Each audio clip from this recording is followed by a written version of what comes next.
안녕하십니까, 심승규 목사입니다. 오늘의 신앙 칼럼 주제는 바른 교훈입니다. 먼저 관련된 성경 구절을 한 구절을 읽어드리겠습니다. 디도서 2장 1절 말씀입니다. 오직 너는 바른 교훈에 합당한 것을 말하며 아멘. 사람들은 바른 교훈보다 바르지 못한 교훈을 더 쉽게 배웁니다.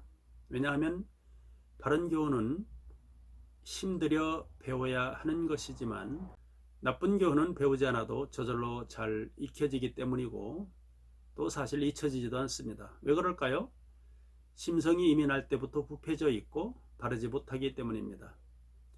어린아이들이 먼저 배우는 것이 욕이라고 하지 않습니까? 나쁜 것은 가르쳐 주지 않아도 쉽게 배우고 평생 잊혀지지도 않습니다. 전도서 1장 15절 말씀에 구부러진 것을 곧게 할 수 없고 모자란 것도 셀 수 없도다 라고 말씀하셨습니다. 사람 마음이 그렇다는 겁니다. 이런 마음을 사람들이 스스로 어떻게 새롭게 할 수 있겠습니까? 되지 않는 것이죠. 큰 마음을 먹으면 작심삼일은 됩니다. 그러나 금방 시지부지 되어버리고 이것이 일생 동안 반복됩니다. 그래서 윤리 도덕을 좋아하는 일부 사람들은 종교의 힘을 빌려서 자신의 불타는 욕망을 억누릅니다. 그러면 마치 성인 군자처럼 보이기도 하는데 그렇다고 그 부패한 마음이 새롭게 된 것은 아닙니다. 상황이 바뀌면 언제 어떤 때 욱 하고 일어나면서 나쁜 짓을 할지도 모릅니다. 나쁜 짓은 하나같이 돈과 얽혀있기 때문입니다. 예수님께서 부자가 천국 가기는 낙타가 바늘길을 통과하는 것보다 어렵다고 말씀하셨습니다. 불가능하다는 것이죠.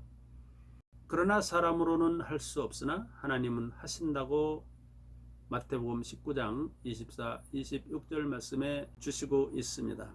하나님은 사람의 상식을 뛰어넘는 분이십니다. 죽은 자도 살리지 않습니까?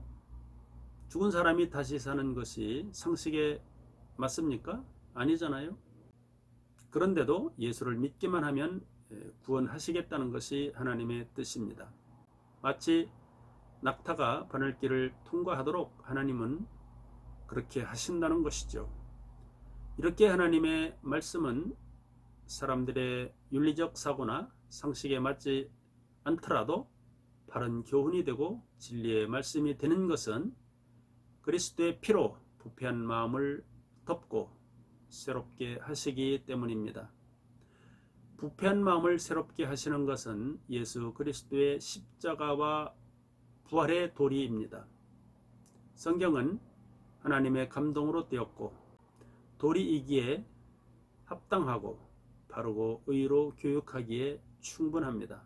저와 여러분들 하나님의 바른 교훈을 받고 그 교훈에 따라서 하나님 나라 백성들로서 다 귀속이 될 수 있는 저와 여러분들이 될 수 있기를 주의 이름으로 축복합니다.